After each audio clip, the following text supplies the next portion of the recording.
Mga kapatid,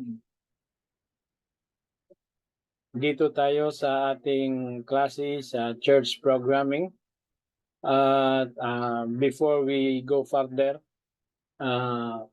let us request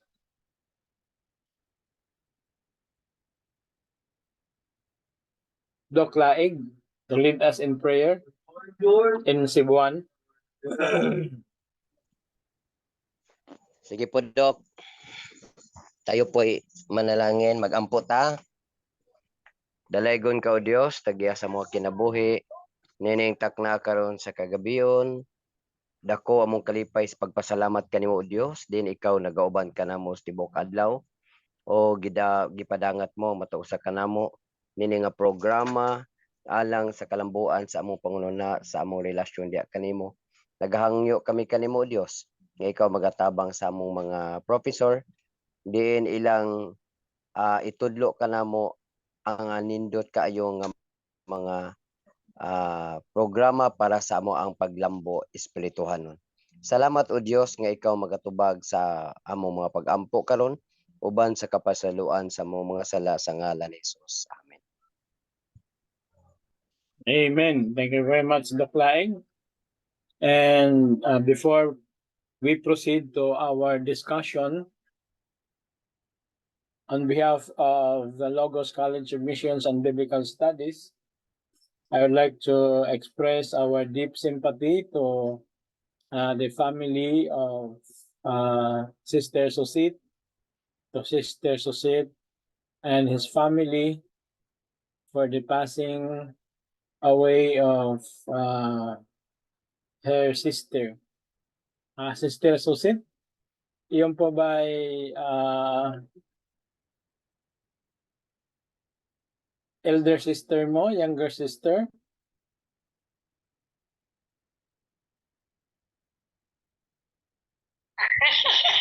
Hello, Doc Ray. Naka-open ka pala. Good evening po.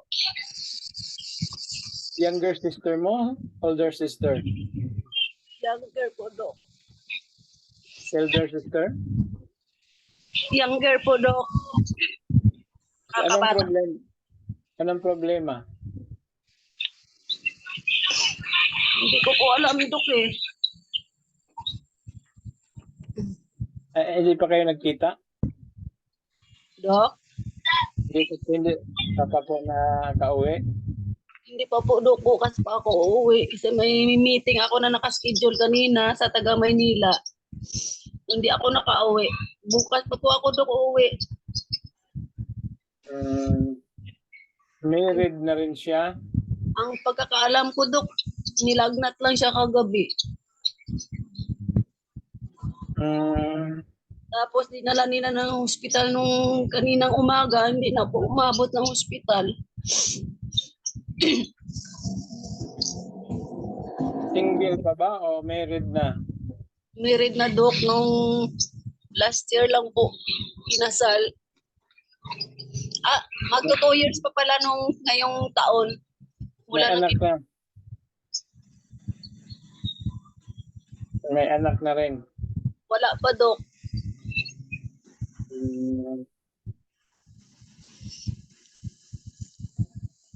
Babae yung... So our deepest sympathy goes to you and the family. Alalahanin lang na ano man ang mga trials, Panginoon ay nandyan pa rin and siya lang nakakaalam sa lahat. Always remember that the battle is in the mind. Salamat, Doc. Tinatawagan nga ako ni Ma'am Sharon ngayon. Nag-uusap kami. Okay.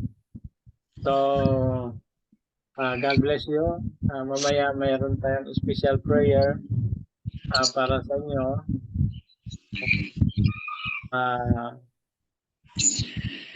Proceed po muna tayo sa ating klase. Salamat, Doc. Makikinig lang muna ako, Doc. Okay, mga kapatid, narito tayo once again sa ating church programming. Kumusta na po ang inyong mga programa? No? Kumusta na yung mga project? Kayo po ba ay nakapag-start na? No workout Ano pa po. Dok. Kasalukuyan pa po yung workout. Okay, so tonight, no, or this week, we must have to achieve something, no? And I would like to share with you a screen. Siguro ito yung na-share ko na dati sa inyo, pero gusto kong ulitin. Kasi mas masarap din pag mayroong review.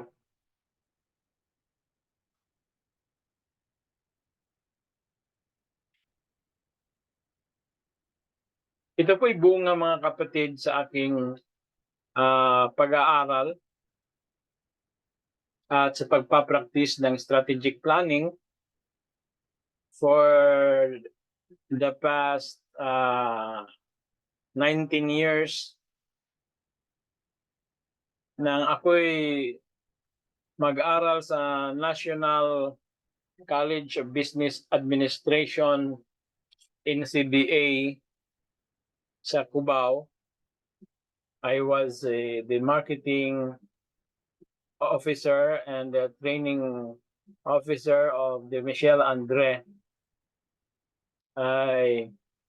Ako po ay nag-aral din sa NCBA, malapit lang po doon sa aming office.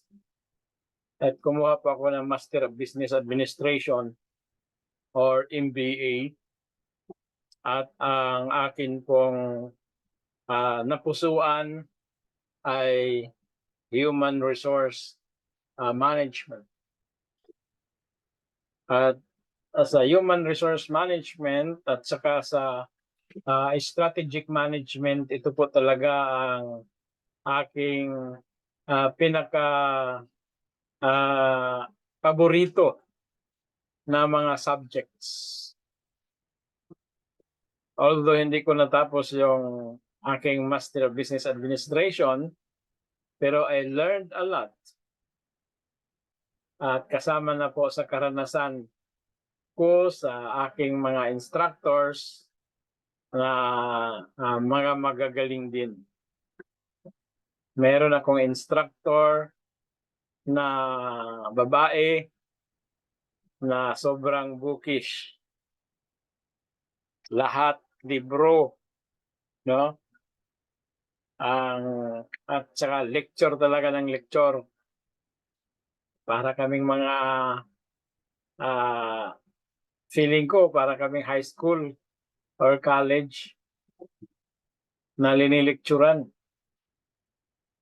ng professor namin na magaling din talaga. Then meron din akong professor sa NCBA na coincidentally Adventist siya. Kalimutan ko lang ang pangalan. Matagal na po kasi year 2005 pa po yon. 2005, yes. Kaya nakalimutan ko yung pangalan ng teacher ko. No? Ang style naman niya ay reporting style. Tapos hindi masyadong pumapasok sa school. Dahil ang dami niyang affiliation na schools. Hindi lang po siya sa NCBA. Nagtuturo, dami pa mga colleges. Siya din po ay adjunct professor doon. Nagtuturo din siya. Kaya kung ano ang kanyang sabihin, pag sinabi niya, okay, dito tayo mag-meet sa Gateway sa Cubao, doon kami sa restaurant magkaklase. Siyempre, libre na siya kasi siyempre professor eh. No? So, nililibre na lang namin. Kasi sa restaurant kami nagkaklase. Tapos, reporting. Hindi naman kami umabot na 10, mga 5 lang yata kami na kumuha sa subject na yon. Kaya sa table lang kami kumakain. Pero doon ko na gustuhan ang subjects na human resource management at yung strategic management. And in the past 19 years, ito po ang naging bukang bibig ko sa aking mga lectures, sa aking mga pagsishare, at kung paano ko ito ina-adapt para magamit sa iglesia. At bunga nito mga kapatid, mag-share ako sa inyo. Malamang ay ito ay na-share ko na dati,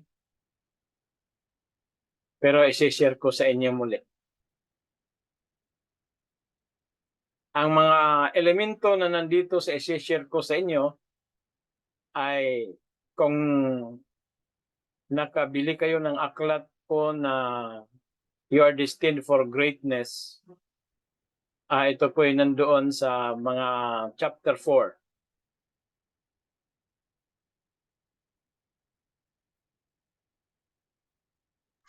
Yes, Doc. Ang aklat ko na You're Destined for Greatness ay kasalukuyang rini-revise at it will be made available as an application or as an app para magamit po ng nakararami. So i-share ko sa inyo ang mga bits and bytes sa kabuuan ng strategic planning. Ito po ay extracts. Kumbaga sa ano pa, ito ay extracts from my practice in strategic planning in the past almost 2 decades.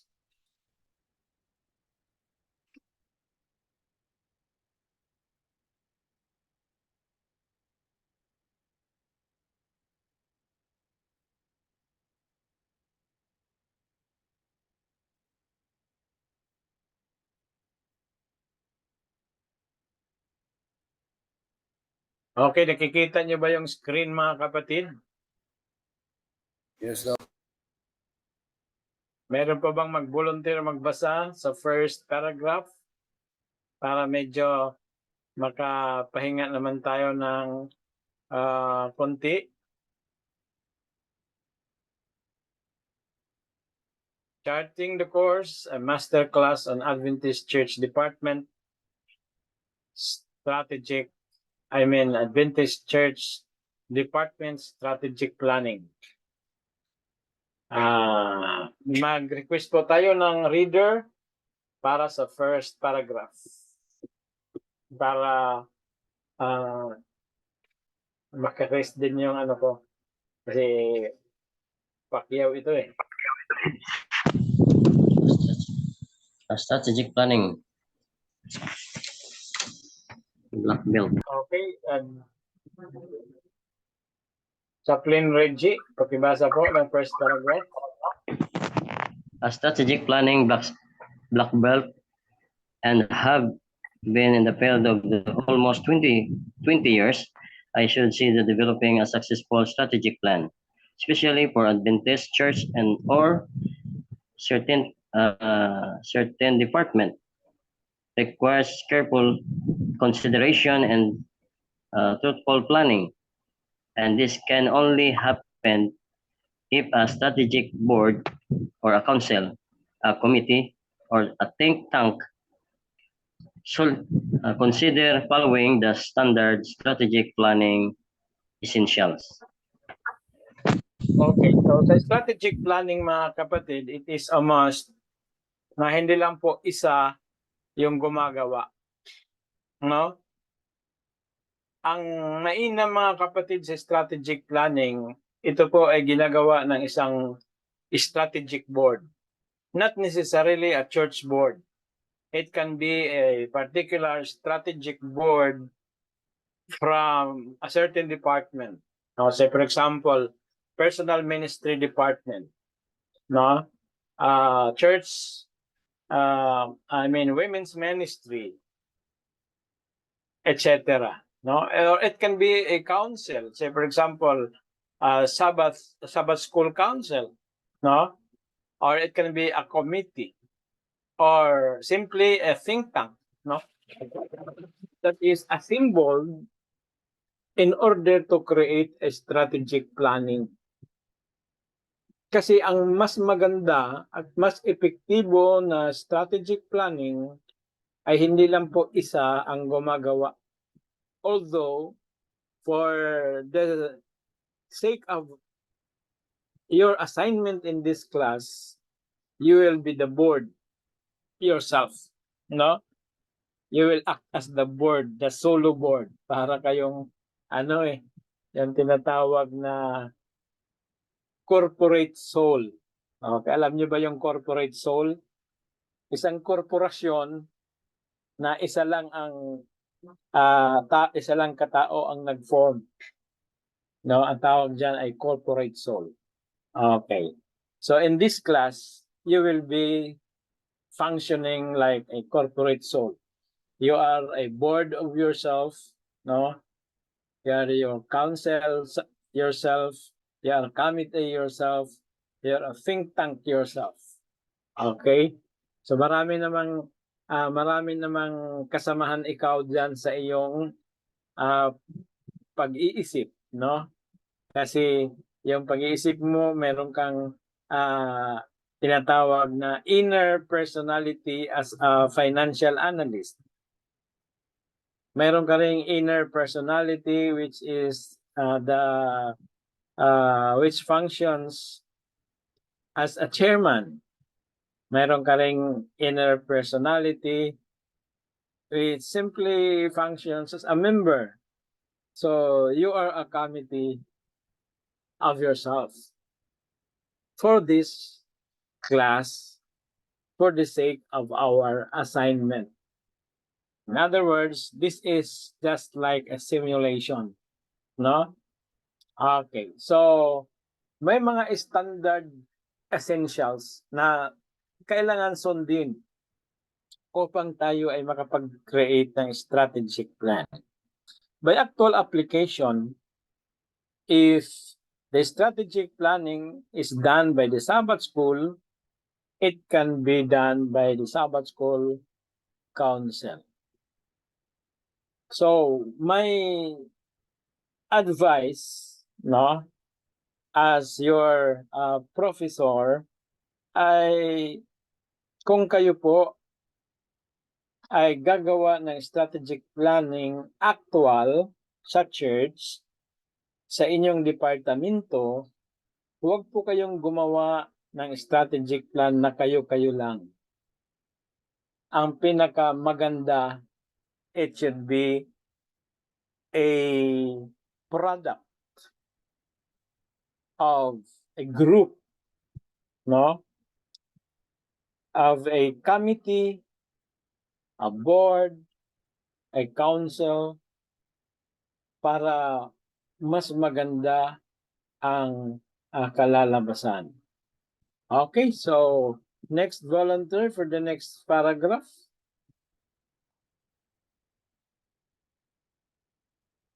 Sino pwedeng magbasa?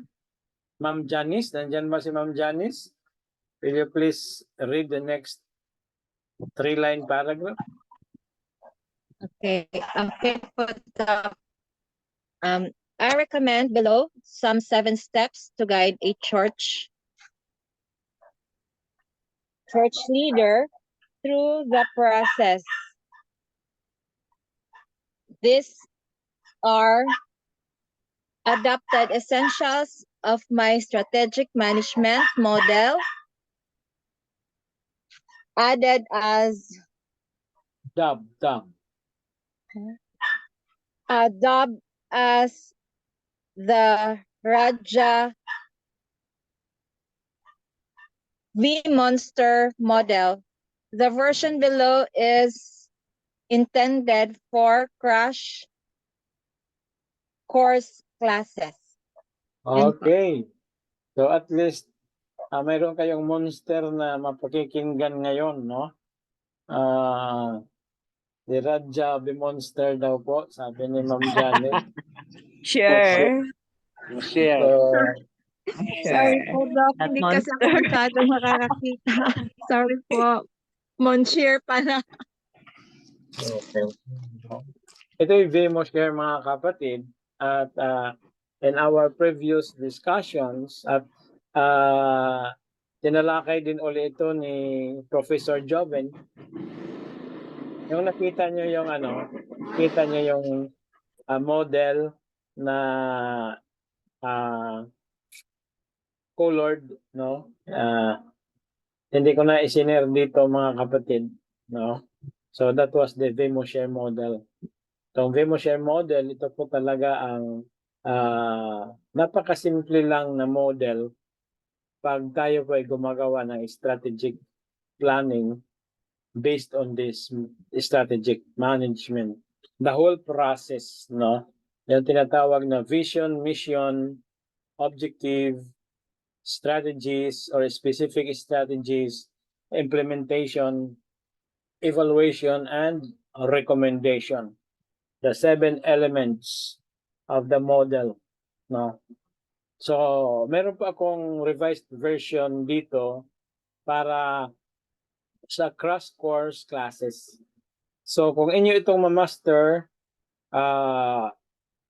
pwede niyo itong magamit para i-lecture niyo rin sa inyong mga churches. Para na kung hindi man kayo maging elder, no? At least kayo po ay nakatulong sa leadership, no? Sa pamamagitan ng inyong knowledge na nakuha rito. Unang-una is to define the vision and mission. Okay? So, ang pinakauna dito mga kapatid is define the vision and mission. You have to clearly articulate the department's vision, outlining the desired future state. No? Ito po yung Sabbath School. Ano po yung nakikita ng konsilyo, no, ng council with regards to the kind of Sabbath School that they will have in the near future or in the long run. No? Ito po yung personal ministry department. Ano po ang nakikita ng council or ng committee, no, with regards to this department in the near future or in the long run, no? Ito po yung AY. Ito po yung Dorcas. Wala na masyadong Dorcas ngayon. We have Adventist Community Services, no? Ano po ang nakikita, no? So, yun po ang ibig sabihin ng vision. Kung ano ang nakikita, no? Yung nakikita na hindi pa nakikita pero nakikita. Parang lalim, no? No, hindi nakikita pero nakikita. Okay, yun po ang tinatawag na vision. So, it is a product of your imagination.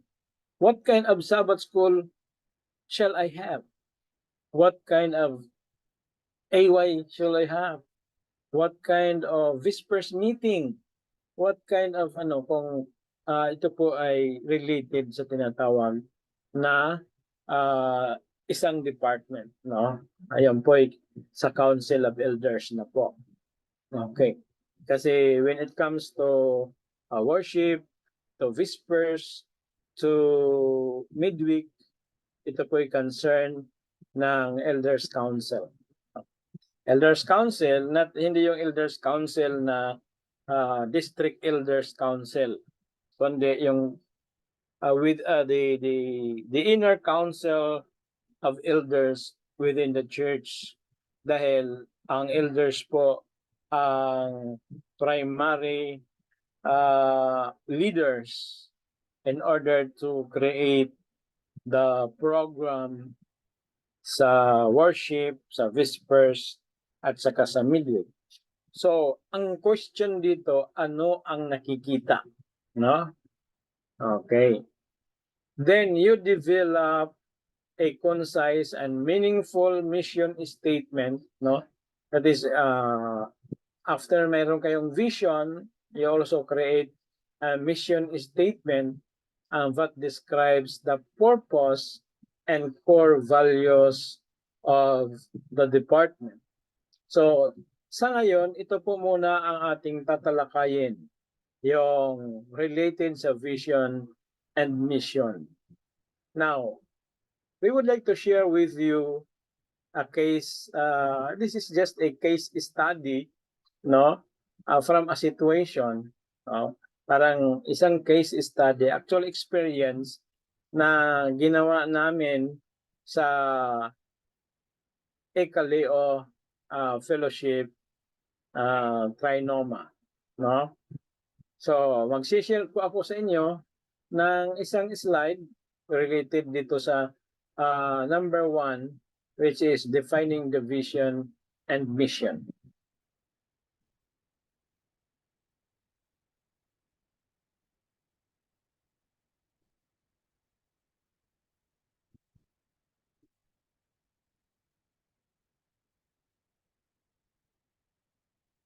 Okay, so nakikita niyo ba mga kapatid yung slide?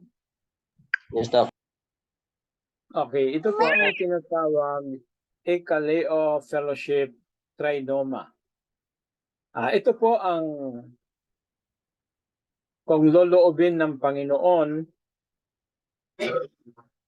ito po yung bagong church natin, no? Na yun po ay tatayo sa Quezon City. Now, when we say church, we're not talking about the building, but we are talking about people. Baka sabihin nyo, napakaganda naman ng church na yan, no? Ilang stories yan, no? Hindi po yan, no? Kundi po yung mga tao na nandyan. Okay? Yung mga tao na nandyan, yun ang tawag dyan is ang bayan ng Diyos. Okay? So, i-introduce ko po sa inyo ang Ekaleo Fellowship Trinoma. Ang Ekaleo Fellowship Trinoma ay nakalinya po siya bilang a sort of introduction sa elite na programa na ating dadalhin sa Quezon City. So, kung kayo po ay nandito sa Metro Manila, you must have been aware of the 2 groups of churches, evangelical churches, na ang mga kaanib nito ay talaga pong mga mayayaman, no? Mga milyonaryo po.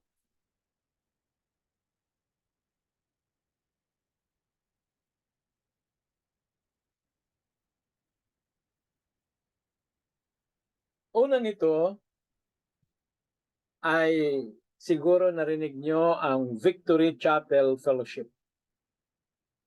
Victory Chapel Fellowship. Itong simbahan na ito ay daming mga members dito, mga artista. No, sila po yung mga artista. Kasama nito yata si Maricel Laksa. No, mga celebrities. Okay.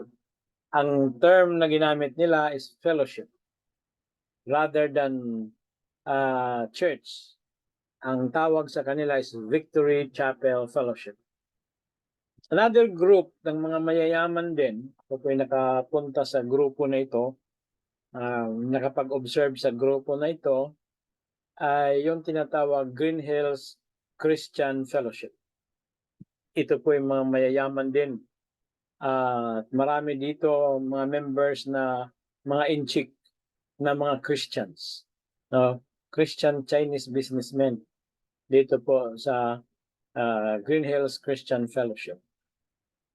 Mayroon silang malaking lugar dyan sa Ortigas. At lately, yung nalaman ko, meron na rin silang branch. Nag-branch out sila sa bandang Commonwealth ng Quezon City. No? So, yun po. Now, hindi naman po tayo nangungupya mga kapatid because this is biblical. Pero ang grupo po na nangunguna sa Ekaleo, sa Trinoma, ay between community and fellowship, pinili din nila ang salitang fellowship.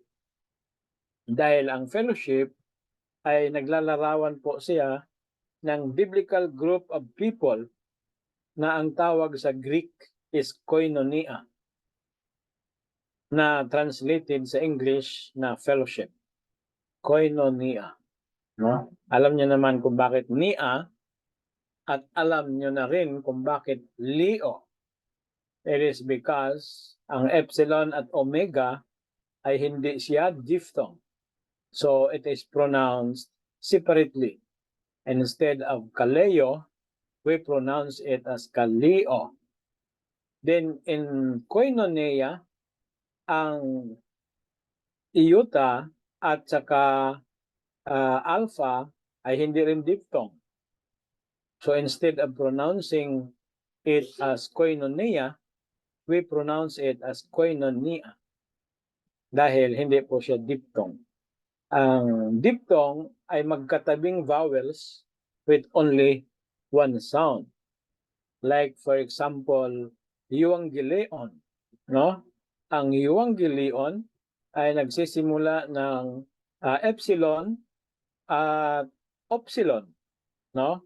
Epsilon at upsilon. Magkatabi po sila na vowels, pero dahil siya diphthong, it is just pronounced as one. Yung tinatawag ay U instead of EO. U. Okay? Then, sa dulo, yung tinatawag na iota, omicron, at nu, no? Or lambda, iota, omicron, at nu, which is leon. Okay. Hindi po diphthong yung iota at saka yung omicron. Kaya when it is not a diphthong, two vowels but hindi diphthong, it is pronounced separately. But kung two vowels, then diphthong, it is only having one sound. So we pronounce it as euangelion instead of euangelion. Okay? So yan po ay review lang sa ating Greek. So we have here decided, yung grupo ng Quezon City, nag-decide po sila to choose between the words community and fellowship. And they decided on the word fellowship. Dahil nga rin po, ay ito po ay nakadesinyo para sa tinatawag elite ministry. Pero hindi lang natin isinulat ang word na elite kasi po magiging exclusive na po pag sinabing elite rather than being inclusive. Okay? So po introduction lang sa pangalan. No? So, isi-share natin ito for the sake of element number 1 na diniscuss natin po kanina. So we have here the who we are. So Ekaleo Fellowship, Trinoma, is a vibrant and mission-driven small group seeking inclusion in Area 7 of the Central Luzon Conference of Seventh-day Adventists in the care of Project 8 Church under the guidance of Pastor R.T.B. Cabucos, District leader. So, ang idea na magkaroon ng church planting dito sa area na ito, hindi naman talaga sa kung anong area, pero ang may idea na magkaroon ng church planting na pangungunahan ng mga chaplains ay yun po ay initiative ni Pastor Archie Cabocos na district leader ng District 7 ng Area 7 ng Quezon City. So, iyon po ang history ng Ekaleo Fellowship Trinoma under the initiative of Pastor Archie B. Cabocos. Now, it so happened that when we tried to assemble the chaplains, ay napagkaisahan na ito po ay itatayo sa area ng Trinoma. Ang ibig sabihin po ng Trinoma ay Triangle North of Manila. Triangle North of Manila. So, nang mag-meeting po ang grupo noong January 7, it was a Sunday, gumawa po sila, pinakauna nilang diniscuss ay kung ano ang nakikita nila sa lugar. No? So, yun po ang necessity of having a vision. May we request Ma'am Sherlyn Mariano to read the vision of Ekaleo Fellowship Trinoma. Okay, let me read. We see ourselves as active missionaries reaching out to the corporate world with compassionate care, presenting the salvific love of Jesus in the context of the three angels' message. Okay. So, ano po ang nakikita ng grupo dito, mga kapatid? Nakikita ng grupo na sila po ay mga active na mga missionaries. So, kung titingnan natin mga kapatid, no, from the light of the Acts of the Apostles, ito po ay in line sa sinabi ni Ellen G. White sa the book na The Acts of the Apostles, that the church is God's agency for the salvation of men. In other words, yung vision na na-come up ng grupo sa kanilang pag-usap-usap kung ano ang nakikita nila na sa English, yung nakikita nila that will rise up in this particular place is a group of active missionaries. So, tama lang. Dahil ang church naman ay talagang missionaries. Kung titingnan natin from the perspective of the three angels' message of Revelation of Revelation 14, yun po talaga ay missionaries. Hindi po ba? And I saw another angel flying in the mid-air, having the everlasting gospel to preach unto them that dwell on the earth, to every nation, kindred, and tongue, and people, saying with a loud voice, fear God and give glory to Him, for the hour of His judgment is come. Okay. So, anong grupo ito? Three angels. And that three angels represents the church. In other words, the Seventh-day Adventist Church is a preaching church. The Seventh-day Adventist is an evangelizing church. Kaya po yung gospel dyan na sinasabi, everlasting gospel, yung word na gospel sa Greek is euangelion. Euangelion. So, euangelion, ionion. Okay, everlasting gospel. So, itong vision na nabuo ng grupo ay talaga nga pong representing the concept, no, ng isang iglesia sa kung saan sa plano ng Diyos, mga missionaries. At ang mga missionaries na ito ay sila po'y nag-reach out dito po sa corporate world. Itong nandito sa ating bandang kaliwa na building ay mayroon diyang 2 towers. Pero yung 2 towers yan ay marami pa yung mga kasamahan dyan sa area na yan na mga towers din. At ang mga mag-i-stay dyan sa towers na yan ay hindi po basta-basta mga kapatid. Ang mga residents sa tower na yan ay hindi rin po talaga basta-basta. Dahil sila po ay bukod na elite, professional elite, they are also financially well off.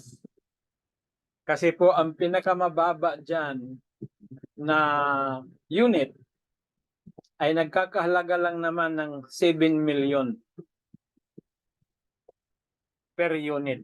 In other words, pag ikaw ay kumuha dyan sa area na yan ng isang unit, you must be a millionaire. Yun po ang object ng church. Yun po ang target ng church.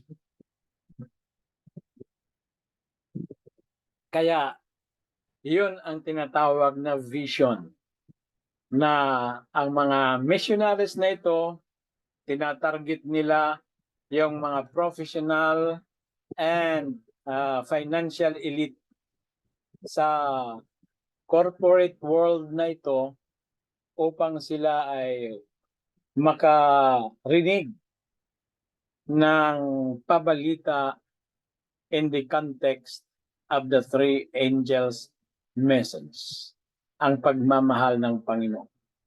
So yun po ang tinatawag na vision, mga kapatid. Kaya napaka-importante ng tinatawag vision statement dahil ang vision statement, yun po ang pinaka-overall direction sa kung saan ang lahat ng mga elemento ng strategic plan ay naka-align.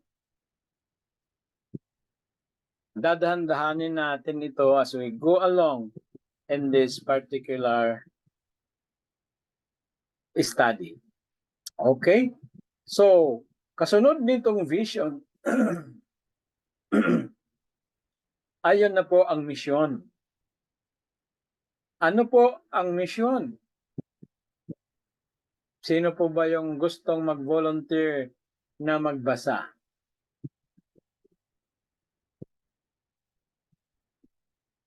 Volunteer po? Ako na lang po.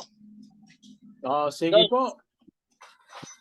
In alignment with our vision, our mission statement outlined in 3 strategic approach. 1, Chaplain Without Walls Ministries. 2, New Start Lifestyle Program. Number 3, the Apocalypse Review. Okay. So, ano po yung mission statement? Sabi rito sa first line is in alignment with our vision. In other words, ang mission statement pala, mga kapatid, ay hindi po siya naiiba. Hindi po siya lumilihis sa tinatawag vision. Kundi siya po ay support sa tinatawag na vision. Sa strategic management, mga kapatid, ang mission, ang tawag niyan ay the reason of your existence. At ang mission as a reason of the existence of the organization ay naka-align doon sa tinatawag na vision. Kaya it says, in alignment with our vision, our mission statement outlines a three-pronged strategic approach. Yan po ang Chaplains Without Walls Ministries. So, ang Chaplains Without Walls Ministries, ito po ay isang ministry na magiging available dito po sa corporate world na ito. Bakit po? Sa corporate world, ang mga empleyado, no, ay may mga panahon na dumarating sa kanilang buhay na stress sila, nade-depress sila, nagkakaroon din ng mga problema, kaya they need sa tinatawag outlet. Kailangan nila ng sa Bisaya, mapapahungawan. No? Meron silang masasabihan sa kanilang mga problema, sa kanilang mga stresses in life, sa kanilang mga challenges. At dyan po magiging available ang ating mga chaplains. Ilang towers po yan? So napakalaki po ng challenge dito po sa corporate world na ito. Another is the New Start Lifestyle Program. Itong New Start Lifestyle Program, ang atin pong consultant dito ay si Dr. June De La Torre. Then we also have, alam naman natin yung New Start, it is a health program. Then we have the Apocalypse Review. Ang Apocalypse Review ay isang terminolohiya sa kung saan ang mga punto ng pag-aaral ay nakabase doon sa ating tinatawag na apocalyptic literature. At iyon po ang Daniel and Revelation. So, maaring ang Chaplain Without Walls Ministries ay year-round, New Start Lifestyle Program, maaring ilang buwan, ang Apocalypse Review maaring ilang buwan. So, depende po yan sa mapapag-usapan later. Kasi po, hindi pa nagkakamit ang mga grupo na ito upang i-discuss ng mas detalyado ang mga plano, at iyon na po ang tinatawag Strategic Planning Part 2. So yun po mga kapatid, no? Vision and mission. Okay? So complementing these strategic initiatives are regular ministries including Streams of Light Ministries. Streams of Light is a terminology coming from the Spirit of Prophecy with regards to literature ministry. Streams of Light, no? Yan po ay kapart ng ating ministry sa Trinoma. Then we have also Adventist Community Welfare Services. Yan po ay self-explanatory. Alam na natin yan sa what's called Unpersonal Ministries, Adventist Men and Women's Ministries, prayer meetings, vespers, and worship. Ang ating prayer meetings is led by the chaplains at meron silang tinatawag special program na tinatawag Adventist Prayer Warriors Academy. Then Another is a dynamic Adventist youth engagements at yung pong church growth training and development. Ito po'y tuloy-tuloy na training program para ma-empower ang mga members, ang mga missionaries ng Ekaleo Fellowship Trinoma. So, dyan lang po muna mga kapatid.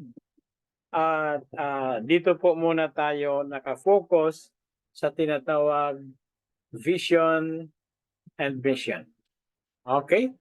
So, ang gagawin natin, nabigyan na po tayo ng example.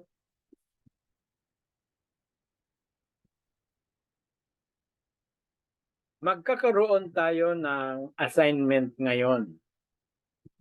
Ang assignment natin ay bawat isa sa inyo will have to exercise the power of your mind, the power of your imagination, at mag-create po kayo ng iyong ideal church bilang assignment. Kasi po, doon kayo magfo-focus sa inyong church programming that little by little we are going to unfold in this particular subject. So, the first elements na ating gagawin is to come up with a vision and mission statement. So, pagganahin nyo ang inyong imagination. Huwag po magsulat ng 1 page na vision. Okay na po yung ilang linya, like for example, 7 lines ng vision at ilang lines ng mission statement but is aligned to your vision. So ito po yung assignment at ito po equivalent ng 3 sessions, no? Ay 2 sessions. So 1 session for today, 2 sessions equivalent for the assignments. All right? Do you have any question? So, pagganahin nyo ang inyong imagination and create your ideal church.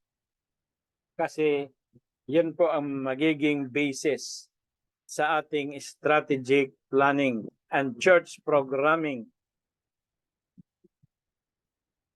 Dahil ang ating goal sa subject na ito is for you to become coaches, to become mentors, to become consultant in strategic planning sa inyong mga churches. Meron po ba kayong question?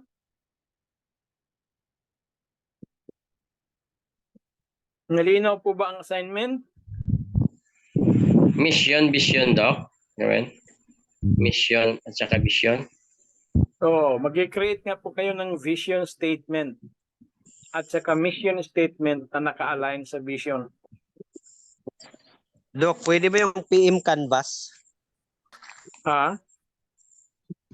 Yung PM Canvas po, pwede po kaya yon? Anong canvas?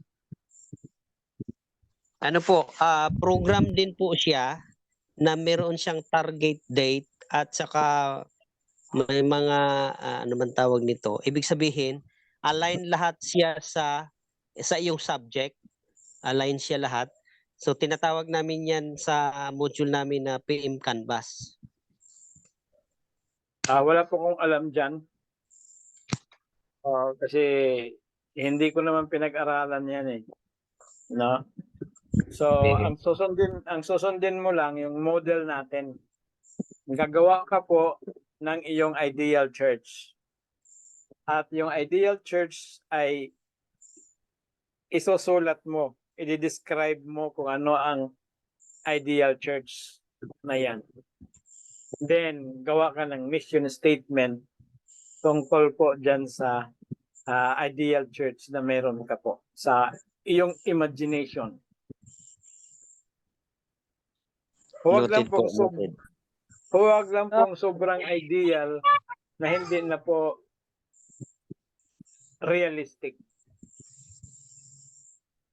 Papangalanan din po namin yung church na yon na Yes.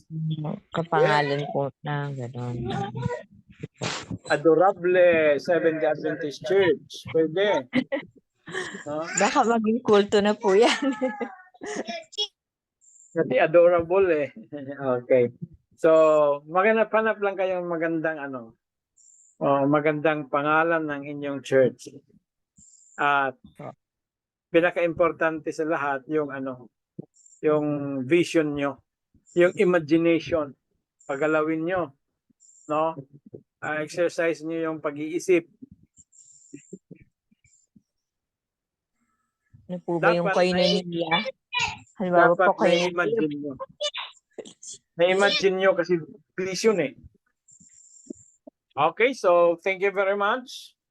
And we will be discussing your vision next Sunday. You share your vision para ating madidiscusan.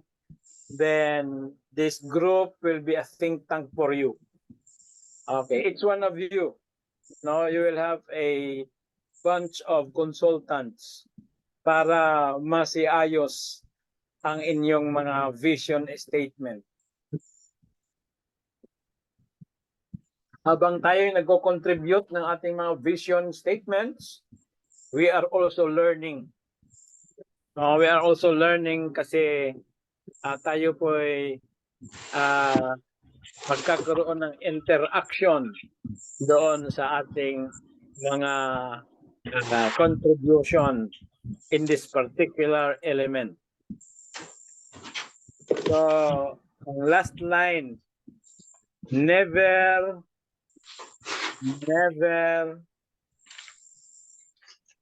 make any strategic plan na hindi po siya naka-align sa vision at saka mission. Thank you very much. Let's have a break for 2 to 3 minutes before we give the time to the next professor. Good luck. Thank you po.